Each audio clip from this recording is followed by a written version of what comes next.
नमस्कार दोस्तों, welcome to 10x trader.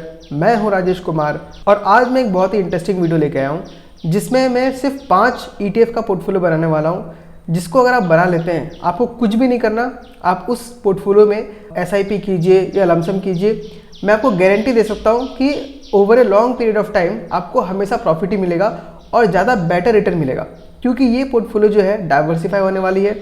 इसमें आप सिर्फ ना ही इंडिया में इन्वेस्ट करने वाले हैं, आप चाइना में, USA में, गोल्ड में, इंडिया के कंपनीज़ में और इंडिया के स्मॉल कैप कंपनी में, इन सब में इन्वेस्ट करने वाले हैं। तो इससे आपको फ़ायदा क्या होगा? एक तो आपका डाइवर्सिफिकेशन हो गया, सिर्फ एक कंट्री में नहीं, 3 कंट्री में डाइवर्सिफिकेशन हो गया। साथ में आपको जो हेजिंग करने के लिए इंपॉर्टेंट है गोल्ड, आप उसमें भी इन्वेस्ट कर रहे हैं। और इंडिया का जो ग्रोथ है, एक तो आपका निफ्टी 50 हो गया जो कि 10 से 12% में ग्रो करता है। दूसरा जो आपका स्मॉल कैप है, आपको उसका भी एक्सपोजर इससे मिलने वाला है। तो इस वीडियो को ध्यान से देखिएगा, ये वीडियो बहुत इन्फॉर्मेटिव होने वाला है और आपका दिल खुश कर देगा। तो चलिए वीडियो को स्टार्ट करते हैं, लेकिन उससे पहले आपसे एक छोटा सा रिक्वेस्ट है कि इस वीडियो को लाइक कर दीजिए और चैनल को सब्सक्राइब कर दीजिए।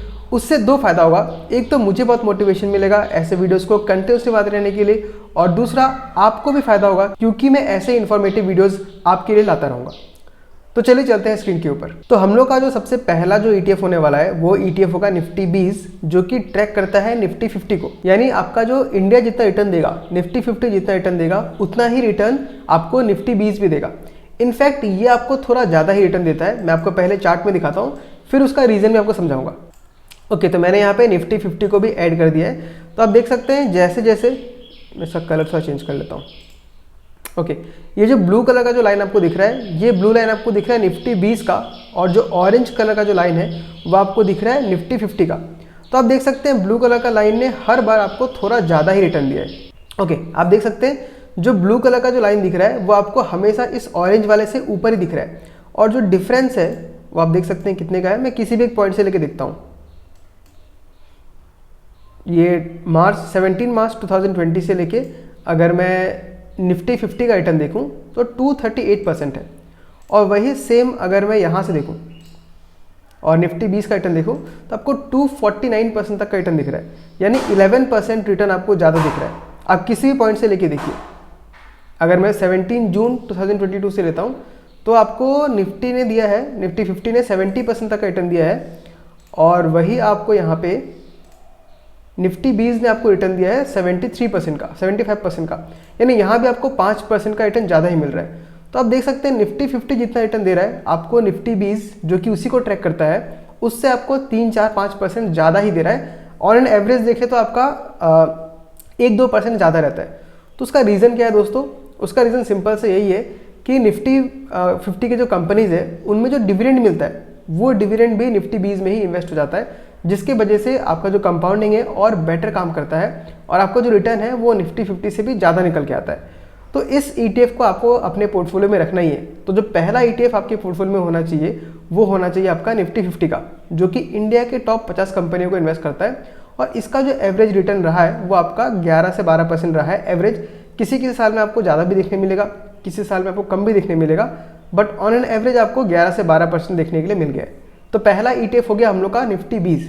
अब बढ़ते हैं दूसरे ETF की तरफ, और उस दूसरे ETF का नाम है मिड 150 20।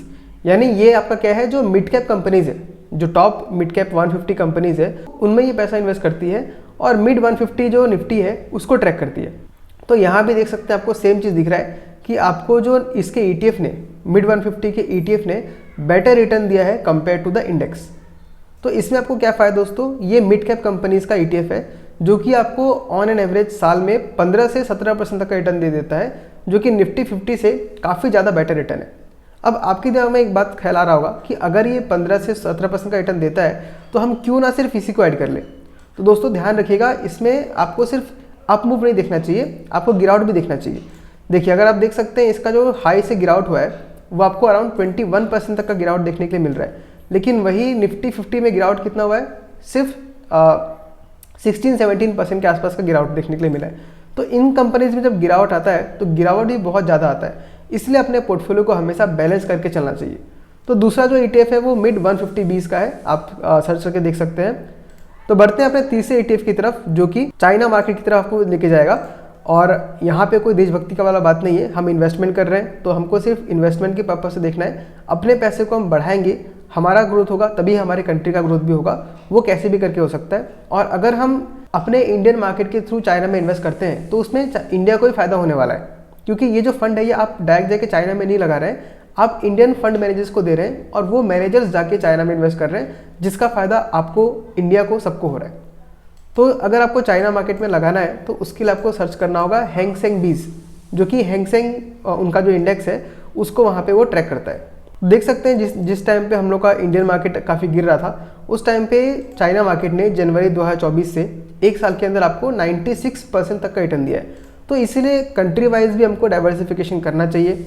और ये अभी देख सकते हैं पिछले कई सालों का इसने ब्रेकआउट अभी दिया है हमको, 2018 के बाद इसने यहाँ पे ब्रेकआउट दिया है और ब्रेकआउट करने के बाद काफ़ी अच्छा खासा आप मूव कर रहा है। तो चाइना मार्केट में भी हमारा एक पोर्शन होना चाहिए। तो तीसरा ETF जो है वो है हैंग सेंग बीज, इसमें ज़्यादा हम टाइम नहीं देंगे। अब हम उसके बाद जाएंगे दूसरे ETF की तरफ जो कि आपका US मार्केट को ट्रैक करता है, जिसको हम बोलते हैं मॉन 100, यानी ये आपका USA के जो टॉप 100 के जो कंपनीज है उनमें ये पैसे को इन्वेस्ट करता है। और ये मोतीलाल ओसवाल का ETF है, इसलिए यहाँ पे आपको मॉन 100 बोल के दिख रहा है। तो इसमें आपका ग्रोथ 12% से कम होगा, लेकिन फिर भी डाइवर्सिफिकेशन बहुत इंपॉर्टेंट होता है, क्योंकि हमारा मार्केट जो है वो US मार्केट से काफ़ी लिंक्ड है। तो US मार्केट जैसे जैसा ग्रो करेगा हमको उसका बेनिफिट भी यहाँ पे मिलेगा। तो चौथा जो ETF आपके पोर्टफोलियो में होना चाहिए वो है मॉन 100, जो कि US मार्केट को ट्रैक करता है। और इसमें भी देख सकते हैं इसमें आपको रिटर्न ठीक ठाक ही मिलता है। और अगर टॉप से गिरावट देखें तो इसमें भी अराउंड 16% के आसपास का ये है। तो ये आपका निफ्टी 50 से कंपेयर करेगा, लेकिन हमको डाइवर्सिफाई करने के लिए अलग अलग कंट्रीज़ में लगाने चाहिए। तो अभी तक हमारे पास 4 पोर्टफोलियो हो गए, उनमें से इंडिया में एक हो गया, एक चाइना मार्केट का हो गया और दूसरा आपका हो गया है तीसरा US मार्केट का।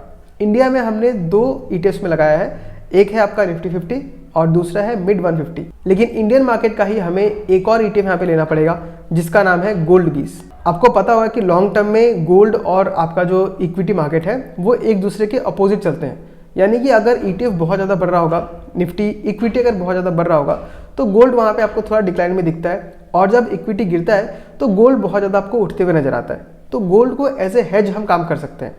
तो यहाँ पे गोल्ड बीज सर्च कीजिए आपको मिल जाएगा, जो कि हमारा फाइनल ETF होने वाला है। ये गोल्ड बीज ने भी हमको पिछले एक साल में काफ़ी अच्छा खासा रिटर्न दिया है। जहाँ पे निफ्टी ने गिरावट दिखाया है वहीं पे इसने हमको अराउंड 27% तक का रिटर्न दिया है, जो कि अगेन एक बहुत अच्छा रिटर्न बन जाता है।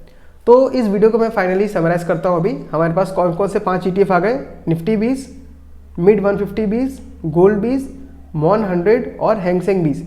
ये 5 ETF आपके पोर्टफोलियो के लिए मोर देन इनफ है लॉन्ग टर्म में अच्छा खासा प्रॉफिट बना के देने के लिए।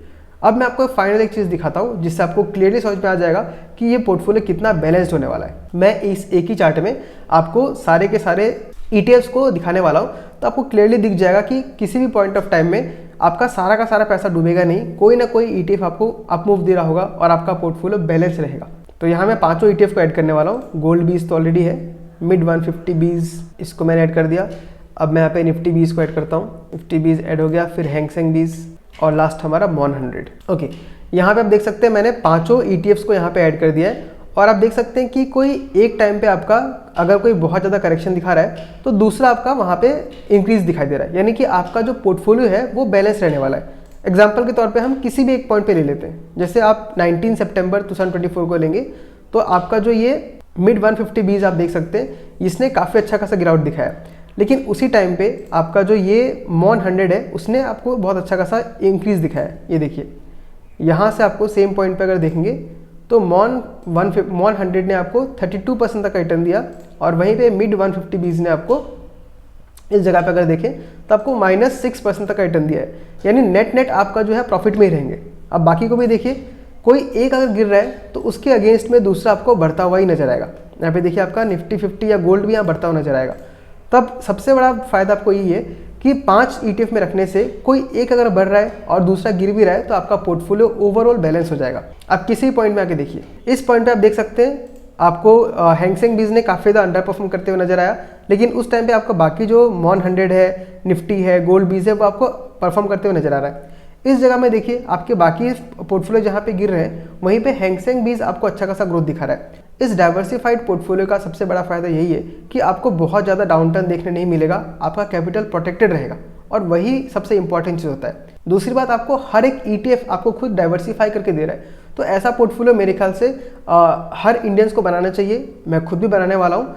अब रही बात एलोकेशन आपको इसमें कितना देना चाहिए, तो मेरे ख्याल से इसमें एलोकेशन आपको इक्वली देना चाहिए। तो 5 अगर ETF आपके पास है तो हर ETF में आपका 20% तक का जाना चाहिए। अब ये 20% का नंबर सुन के बहुत लोग घबरा गए होंगे कि एक ETF में 20% बहुत ज़्यादा हो जाएगा, लेकिन ध्यान रखिए दोस्तों, एक ETF में 20% जा रहा है तो वो 20% आपका किसी एक कंपनी में नहीं गया, वो ETF खुद डाइवर्सिफाई होकर रखा हुआ है। तो इसमें आपको कंसंट्रेशन रिस्क बिल्कुल भी नहीं है। आपने अगर मान लीजिए निफ्टी 50 में भी अगर आपने पूरा का पूरा 100% पैसा लगा दिया है तो भी आप वेल डाइवर्सिफाइड है। आपको 1-2 साल का या कुछ महीनों का नेगेटिव रिटर्न देखने मिल सकता है, लेकिन आप उसमें भी लॉस में नहीं रहेंगे। लेकिन इन ETF में भी अगर हम डाइवर्सिफाई कर दें तो हमारा रिटर्न काफ़ी अच्छा खासा बनेगा और हमको जो पोर्टफोलियो डाउनटर्न दिखता है वो देखने के लिए बिल्कुल भी नहीं मिलेगा। तो दोस्तों आज के वीडियो में इतना ही। आई होप आपको ये वीडियो अच्छा लगा होगा। अगर आपको वीडियो अच्छा लगा तो इस वीडियो को लाइक कीजिए और हो सके तो चैनल को सब्सक्राइब भी कर दीजिएगा। तो मैं मिलता हूँ आपसे अगले वीडियो में किसी अगले स्टॉक के साथ। तब तक के लिए tata, bye bye, take care.